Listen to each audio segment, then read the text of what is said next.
Enquanto a luz não chega, né, Madinha? É. E a gente não continua os trabalhos que a gente sempre faz, a gente está dependente da energia.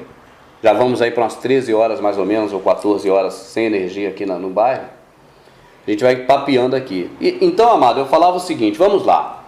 Amadinha, você tem um método de manipulação e condicionamento do ser humano, que é uma comunicação de massa. Sim. E a mentira repetida muitas vezes se torna verdade na cabeça de qualquer ser humano.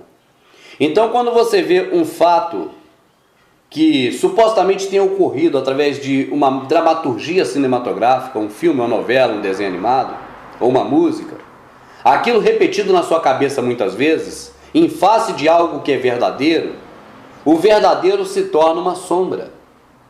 Se torna uma imagem pálida. E a imagem viva e real se torna a fantasia, porque essa esteve muito mais viva na mente das pessoas. Vamos dar um exemplo simples. No primeiro momento em que as torres gêmeas foram derrubadas pela elite global, as reportagens da televisão, inclusive a Globo no Brasil, que é a mais poderosa, colocou um engenheiro que estava lá nos Estados Unidos dizendo, olha, isso aí não foi ataque terrorista. Isso aí foi uma demolição. Como aquilo estava ao vivo e como aquilo ali foi uma coisa imprevista por muita gente, tá certo? Pegou muita gente de surpresa, essa matéria, essa reportagem foi ao ar. Ah, mas ela não existe. Não existe, mas né, no DVD Prepare-se está lá. Sim. Então ela existe. Certo. Mas não foi só a Globo. As emissoras todas de televisão deram a notícia da explosão do World Trade Center. Da demolição do World Trade Center. Só que à tarde essas matérias todas foram refeitas e já falou-se em ataque terrorista. Tá certo, amada? Certo. Então o que está na mente da população hoje? A derrubada do World Trade Center, ela foi demolição planejada, demolição controlada, ou ela foi ataque terrorista? Ataque terrorista. Ataque terrorista, porque isso foi repetido centenas de vezes. Até hoje, quando fala no World Trade Center, fala que foi ataque terrorista. Tá certo? Mas a notícia primária que foi dada na hora, ao vivo pelas emissoras, que a maioria não estava preparada para dar notícia, porque não sabia do que ia acontecer, né? Deram a notícia do que aconteceu realmente. Só que a mentira sobrepôs a realidade por causa da repetição. Outra coisa, amada. Na época dos anos 50, e eu botei na internet esses dias um vídeo sobre isso, se não foi para a internet, já tá editado para ir, né? Sobre a questão dos filmes de Hollywood que antecederam a farsa do Homem na Lua.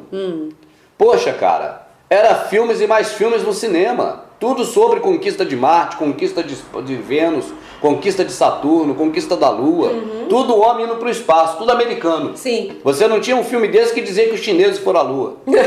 Só americano. Só americano. Então, quando fizeram a farsa do Homem na Lua, através da televisão, né, que foi só um show televisivo. Aí veio programas de auditório, novelas, tudo sobre isso. Sobre isso. Até Roberto Carlos, que já estava comprado pela Shell, que é a coroa britânica, e pela Columbia, que é a CBS, até ele, um astronauta eu queria ser, para ficar sempre no espaço, e não voltar. Entende? Para quê? Para entrar no movimento, na mente doentia do ser humano alienado, para convencer daquilo. Então, quando se assistia, vamos lá, quando se assistia os filmes dizendo que o homem podia ir na Lua, ficou muito fácil mentir dizendo que o homem foi à Lua. Certo. Mesmo depois que essas imagens vieram à tona, que viu-se as imagens do Neil Armstrong lá na nave, forjando com papelão a circunferência da Terra, como se estivesse longe, mas estava na cara da Terra. Mesmo quando essas imagens vieram a público, mesmo quem viu essas imagens em público, viu pouquíssimas vezes. Tá certo? Tá certo. Que a imagem maior dos filmes do Homem indo na Lua e a imagem gravada no estúdio de que eles foram na Lua ficou mais sobreposta. Então uma mentira contada muitas vezes se torna verdade. Ainda mais uma mentira televisiva, que é áudio e vídeo. Não é só falando. Sim. Ela é audiovisual, ela fica muito mais gravada. Assim, amada, eu vou chegar na água de novo. Entendi. A questão da água, ou se não for da água, de outra coisa que venha atingir o objetivo deles, mesmo que o canal não seja água. A televisão, ela é o maior condutor, é o maior propagador, é o maior impregnador de mentiras que se tornam realidades incontestáveis na cabeça da população. Ela tem esse poder. E as pessoas não imaginam que alguém que tem poder possa fazer mal a elas. A pessoa nunca imagina isso. Não. Só se for de humano para humano. Essas coisas é tudo pro bem, pro nosso bem, pra nossa comunidade. Né? A pessoa não pensa assim, olha, eu tenho alguém que não é meu parente, não é meu amigo, que eu nem conheço. Eu vou pegar uma arma e vou botar na mão dele. A pessoa não faz isso. Entende, amada? Por quê? Porque pensa, eu não sei quem é essa pessoa.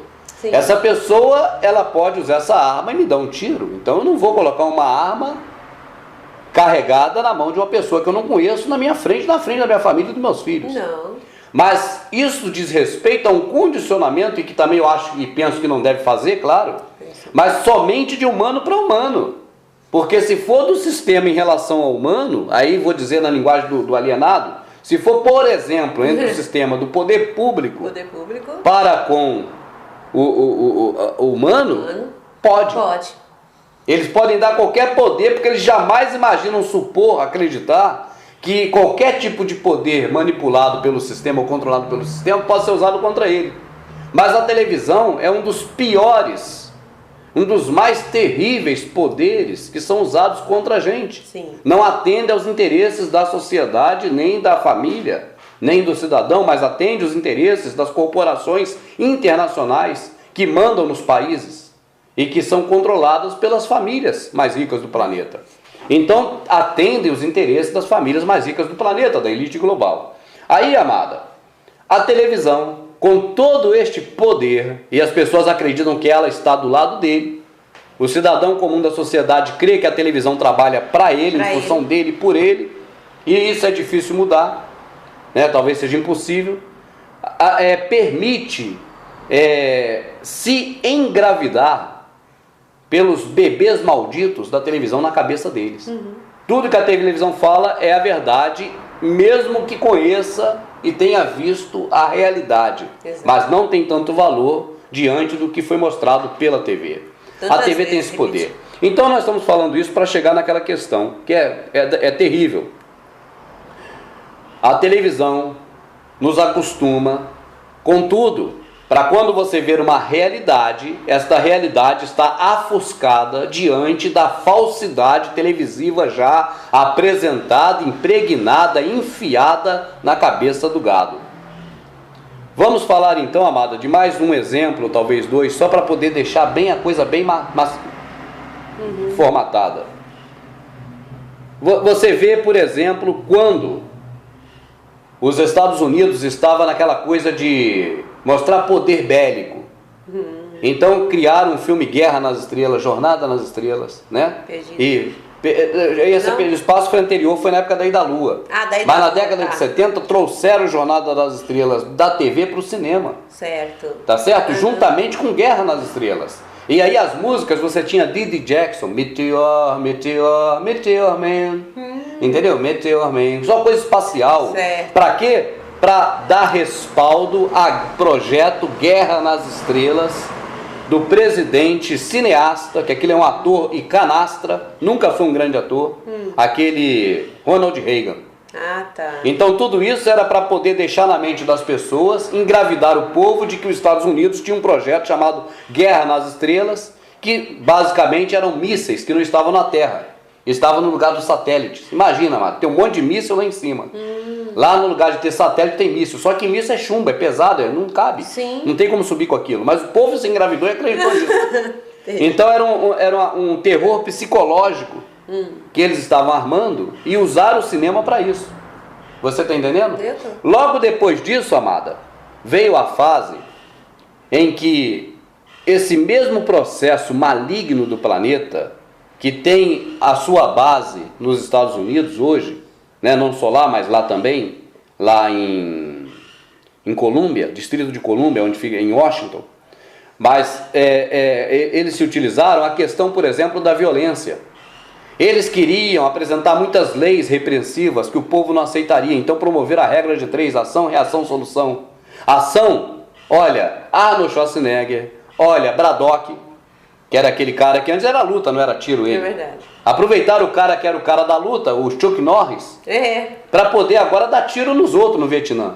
Então explodiram de violência no cinema. Sim. Era Robocop, era Braddock, era Arnold Schwarzenegger, era Rambo, era aquele cara que dá soco nos outros, era tudo enquanto é tipo de violência, que era o Rock. E aí você tem um monte de gente que vem fazendo os mesmos filmes de menos sucesso, mas na mesma linha, porque sempre foi assim. Sim. Era um filme sobre espaço na década de 50, para poder iludir na década de 60 sobre ir da Lua. Então, as produtoras grandes eram encomendadas esse tipo de roteiro e as pequenas pegavam a carona e iam no filão. Sim. É igual quando passa a ambulância numa rodovia que está congestionada. Os camaradas mais pertinho vão atrás da ambulância. Então pega carona. É verdade. Do mesmo jeito, as grandes produtoras eram encomendadas a fazer tipos de filme, igual quando teve que tirar a imagem do protestante puritano, que é maligna, Sim. e colocar em cima dos índios. É verdade. Então o cinema de Hollywood fazia John Wayne matar 1000 índios por dia, porque índio não prestava. Não prestava. Mas quem não prestava era o puritano. Sim. O puritano protestante que invadiu os Estados Unidos. Aquelas Mas a mente das pessoas, quem não presta é o índio. É o índio. Então, do mesmo jeito. Então, aí as grandes produtoras faziam com John Wayne e as pequenas faziam com aqueles caras tudo ruim. Mas aí vai no cordão do Bola Preta. Então, quando foi a época de instaurar a violência, para poder justificar na regra de 3 as leis repreensivas, né, que o povo e não só leis, mas métodos de segurança, violência da parte da polícia, aparato tecnológico que tira a nossa liberdade. Para poder justificar tudo isso, lançaram milhares de filmes Sim. de violência no cinema nos anos 70, final de 70 e início de 80. E o que aconteceu depois? Era garoto louco invadindo metrô, assassinando as pessoas no metrô, igual nos filmes. Exato. Era pessoas entrando em escola, matando tudo quanto é aluno, igual nos filmes. Cinema. Era, por exemplo, vamos dizer, pessoa invadindo cinema e matando todo mundo no cinema, igual nos filmes. E agora a lei saiu da tela do cinema para a realidade. E agora o que vai acontecer? Agora as pessoas estão matando de verdade nas ruas e agora as leis vão ser aplicadas, mas antes o povo não aceitaria essas leis. Não. Mas agora aceita porque é necessária a lei, porque eles criaram a necessidade da lei. A televisão, a mídia, o cinema, o audiovisual sempre participou disso, sempre promoveu isso, sempre deu corpo a isso. E agora vamos chegar no ponto atual. Não vou falar de homossexualismo, de mulher com mulher, homem com homem, essas coisas que virou, né, um assunto em pauta em qualquer roteiro hoje de novela, de desenho, de filme. Sim. Até porque eu não vejo esse contexto como algo da forma que eu vejo, por exemplo, que nós vamos falar agora. Para mim não tem nada igual. É o pior que já aconteceu até hoje. É o que está em voga atualmente. Amada, a questão do processo Illuminati que está aí é desumanizar tudo.